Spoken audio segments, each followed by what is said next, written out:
지금 보고 계신 아파트는 최고가 대비 무려 30% 하락한 남구 봉선동에 있는 한 아파트입니다. 단지 이름은 남양휴튼 2차 2011년에 입주한 아파트이며 315세대 총 4개 동 최고 32층입니다. 이 아파트 48평에 가장 높게 거래된 실거래가는 2022년 14억 그리고 지난 8월 9억 7,800에 거래되면서 최고가 대비 4억 2천 30% 하락하였습니다. 더 놀라운 건 이 아파트보다 더 하락한 아파트도 있습니다. 오늘은 광주광역시에서 가장 많이 하락한 아파트 10곳을 살펴보도록 하겠습니다. 또한 영상 마지막에는 이 아파트들의 미래 가치는 어떤지 관련 도시계획을 분석하여 자세히 공개합니다. 광주시의 아파트를 고려하신다면 오늘의 영상 절대 놓치지 마세요. 영상 시작 전 주제가 마음에 드신다면 구독과 좋아요 부탁드립니다. 그럼 바로 시작합니다. 먼저 하락순위 12위 서구 화정동에 위치한 유니버시아드 힐스테이트 3단지입니다. 2016년에 입주한 아파트이며 2185세대 총 20개 동 최고 33층입니다. 34평에 가장 높게 거래된 실거래가는 2022년 4월 7억 9,500 그리고 지난 8월 4억 9천에 거래되면서 최고가 대비 3억 1천 38% 하락하였죠. 현재 네이버 부동산에 호가 매물 7억 3천이 있으며 전세는 3억 7천 3억 6천에 나와 있습니다. 이어서 하락순위 9위 광산구 쌍암동에 위치한 힐스테이트 리버파크입니다. 2019년에 입주한 아파트이며 1111세대 총 9개 동 최고 36층입니다. 35평에 가장 높게 거래된 실거래가는 2022년 5월 9억 1,300 그리고 지난 9월 6억에 거래되면서 최고가 대비 3억 1천 33% 하락하였죠. 현재 네이버 부동산에 호가 매물 8억 7억 9천 7억 9,500이 있으며 전세는 4억 5천 4억 3천에 나와 있습니다. 하락순위 8위 남구 이맘동에 위치한 표천 시티 프라디움입니다. 2019년에 입주한 아파트이며 1164세대 총 17개 동 최고 21층입니다. 32평에 가장 높게 거래된 실거래가는 2021년 10월 7억 6천 그리고 지난 8월 4억 4천에 거래되면서 최고가 대비 3억 2천 42% 하락하였죠. 현재 네이버 부동산에 호가 매물 5억 9천 5억 5천이 있으며 전세는 3억 5천 3억 3천에 나와 있습니다. 이어서 하락순위 7위 동구 용산동에 위치한 용산지구 리슈빌입니다. 2019년에 입주한 아파트이며 820세대 총 10개 동 최고 26층입니다. 40평에 가장 높게 거래된 실거래가는 2021년 9월 9억 3,500 그리고 지난 7월 6억 1천에 거래되면서 최고가 대비 3억 3천 35% 하락하였죠. 현재 네이버 부동산에 호가 매물 7억 5천 7억 3천이 있으며 전세는 4억 2천에 나와 있습니다. 하락순위 6위 동구 학동에 위치한 무등산 아이파크입니다. 2017년에 입주한 아파트이며 1410세대 총 11개 동 최고 35층입니다. 39평에 가장 높게 거래된 실거래가는 2021년 10월 12억 1천 그리고 지난 8월 8억 4,500에 거래되면서 최고가 대비 3억 7천 30% 하락하였죠. 현재 네이버 부동산에 호가 매물 9억 8천 9억 5천이 있으며 전세는 4억 7천 250 4억 8천에 거래되었습니다. 이어서 하락순위 5위 북구 신용동에 위치한 첨단 2지구 중흥 S클래스입니다. 2015년에 입주한 아파트이며 784세대 총 13개 동 최고 25층입니다. 33평에 가장 높게 거래된 실거래가는 2022년 5월 8억 7천 그리고 지난 8월 4억 9천 9백에 거래되면서 최고가 대비 3억 7천 42% 하락하였죠. 현재 네이버 부동산에 호가 매물 5억 6천 8백 5억 6천이 있으며 전세는 3억 2천에 거래되었습니다. 하락순위 4위 남구 봉선동에 위치한 남양 휴튼 1차입니다. 2009년에 입주한 아파트이며 200세대 총 4개 동 최고 15층입니다. 55평에 가장 높게 거래된 실거래가는 2021년 8월 15억 그리고 지난 8월 11억 2천에 거래되면서 최고가 대비 3억 8천 25% 하락하였죠. 현재 네이버 부동산에 호가 매물 15억 14억 5천이 있으며 전세는 8억 5천에 나와 있습니다. 이어서 하락순위 3위 서구 풍암동에 위치한 SK뷰입니다. 2006년에 입주한 아파트이며 391세대 총 6개 동 최고 15층입니다. 48평에 가장 높게 거래된 실거래가는 2018년 10월 10억 2천 그리고 지난 7월 6억 2천 9백에 거래되면서 최고가 대비 3억 9천 38% 하락하였죠. 현재 네이버 부동산에 호가 매물 7억 6억 2천이 있으며 전세는 4억 1천 4억 2천에 거래되었습니다. 하락순위 2위 남구 봉선동에 위치한 봉선 남양휴튼 2차입니다. 2011년에 입주한 아파트이며 315세대 총 4개 동 최고 32층입니다. 48평에 가장 높게 거래된 실거래가는 2022년 4월 14억, 그리고 지난 8월 9억 7,800에 거래되면서 최고가 대비 4억 2천, 30% 하락하였죠. 현재 네이버 부동산에 호가 매물 12억 7천, 12억 4천이 있으며 전세는 9억 8억 1천에 나와 있습니다. 마지막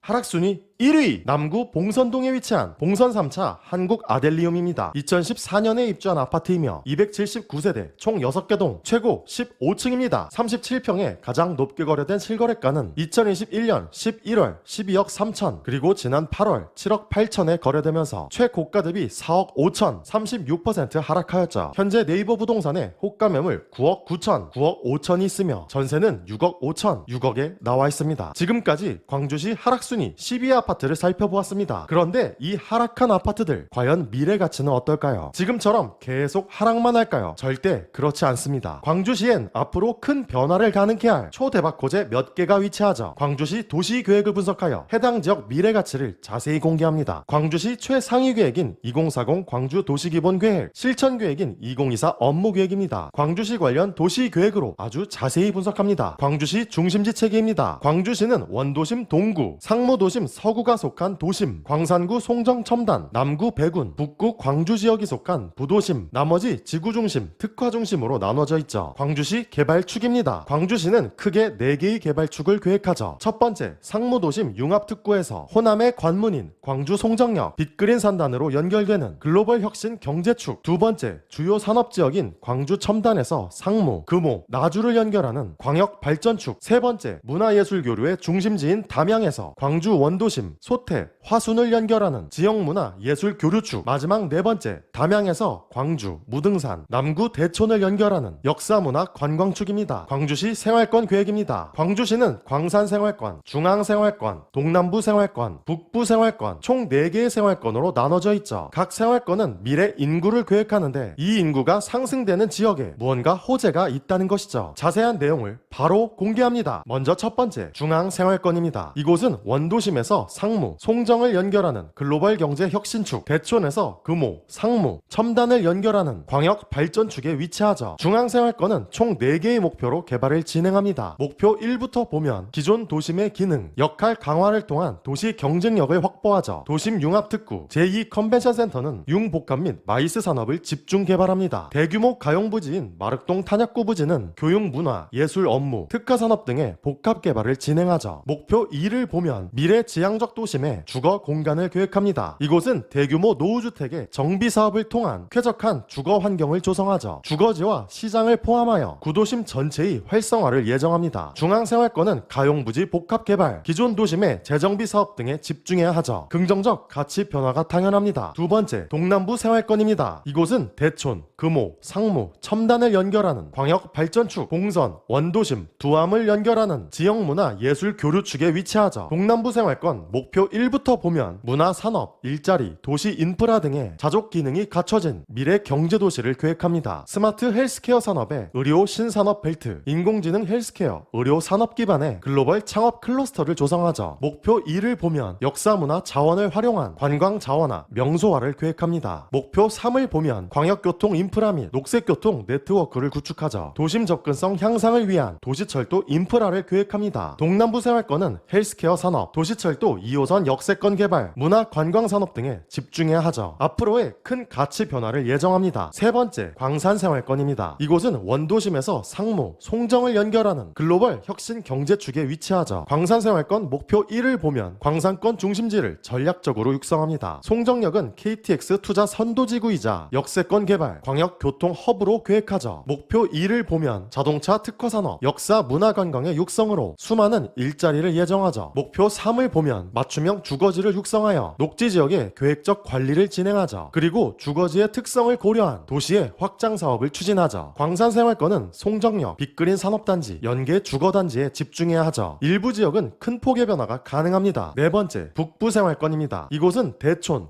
금호, 상무, 첨단을 연결하는 광역 발전축, 봉선, 원도심, 두암을 연결하는 지역문화 예술 교류축에 위치하죠. 북부생활권 목표 1을 보면 광주의 미래 전략산업 육성으로 북부권 부도심의 위상 강화를 목표합니다. 연구개발특구는 4차 산업을 통한 자족 기능을 강화하죠. 목표 3을 보면 지역 발전을 위한 거점 지역을 전략적으로 육성하죠. 광주역은 경제기반형 도시재생사업을 추진하여 기존 구도심의 활성화를 예정합니다. 광주역 바로 옆 일신전방 이전 적지는 근대산업 유산을 활용한 신경제 거점으로 조성되죠. 북부생활권은 연구개발특구의 확장개발, 광주역 역세권 개발, 주위 구도심 활성화, 일신전방 이전 적지 개발 등이 주요 포인트이죠. 우리는 광주시 각 생활권별 특정 호재에 집중하여 해당 지역 미래가치를 선점해야 합니다. 오늘은 광주광역시 아파트 하락 순위와 함께 해당 지역 미래가치를 알아보았습니다. 지금은 서울 제외 전국 평균 하락기입니다. 하지만 이 전국 평균 하락기에도 가격이 오르는 지역은 있습니다. 그것은 개발 호재에 따른 가치 상승을 반영하는데 우리는 도시 계획을 분석하여 이러한 곳을 선점해야 하죠. 지금의 하락 시점이 기회입니다. 이 채널은 전국의 도시 계획을 분석하여 미래가치 있는 돈 되는 지역을 알려드립니다. 채널 구독하셔서 돈 되는 정보 선점하시길 바라겠습니다. 감사합니다.